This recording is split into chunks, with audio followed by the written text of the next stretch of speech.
एक राजा था जिसके यहाँ बेटा पैदा नहीं हो रहा था। उसे किसी तांत्रिक ने सलाह दी कि आप ही के राज्य में किसी छोटे बच्चे की बलि चढ़ा दीजिए, अगले 1 साल में आपके यहाँ बेटा पैदा हो जाएगा। राजा ने ऐसा ही किया। अगले ही दिन ऐलान करवा दिया कि जिस घर से बच्चा दिया जाएगा उस घर को ढेर सारा धन दिया जाएगा। राजा का ये ऐलान एक गरीब परिवार ने सुना तो अपने घर के सबसे छोटे बच्चे को भेज दिया कि ये बच्चा हमारे किसी काम का नहीं, इसे रख लो। अब बलि चढ़ाने की पूरी तैयारी हो गई। राजा ने बच्चे से पूछा, कोई तुम्हारी आखिरी इच्छा? तो बच्चा बोला, मुझे बस थोड़ी सी गिल्ली मिट्टी ला कर दे दो। मिट्टी लाई गई तो उस बच्चे ने उस मिट्टी से छोटे छोटे 4 मकान बनाए और उसके बाद एक एक करके 3 मकानों को लात मारकर गिरा दिया, एक को रहने दिया और उसके सामने हाथ जोड़कर दुआ की और राजा को बोला, अब मेरी बलि चढ़ा दो। ये देखकर राजा को बड़ा अजीब लगा। वो डर सा गया कि शायद बच्चे ने कोई तंत्र विद्या की हो। उसने बच्चे से पूछा, तूने ये क्या किया था?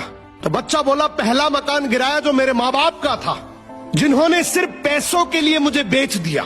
दूसरा मकान रिश्तेदारों का था, उन्होंने भी मेरे माँ बाप को ऐसा करने से रोका नहीं, तो उनका भी मकान गिरा दिया।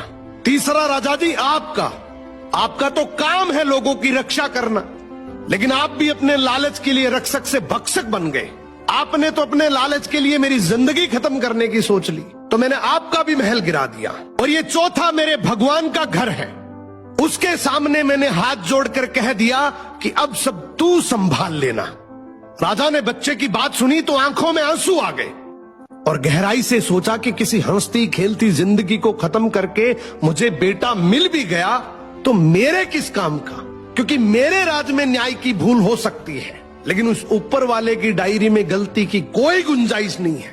राजा ने रोते हुए बच्चे को गले लगा लिया और बोला, आज से तू ही मेरा बेटा है। इस कहानी का मतलब है कि दुनिया के सामने झुकने से कुछ नहीं होगा, क्योंकि दुनिया अपने मतलब के लिए कुछ भी कर सकती है। झुकना है तो उस भगवान के सामने, जिसके सामने झुकने से तुम्हारा कोई कुछ नहीं बिगाड़ सकता।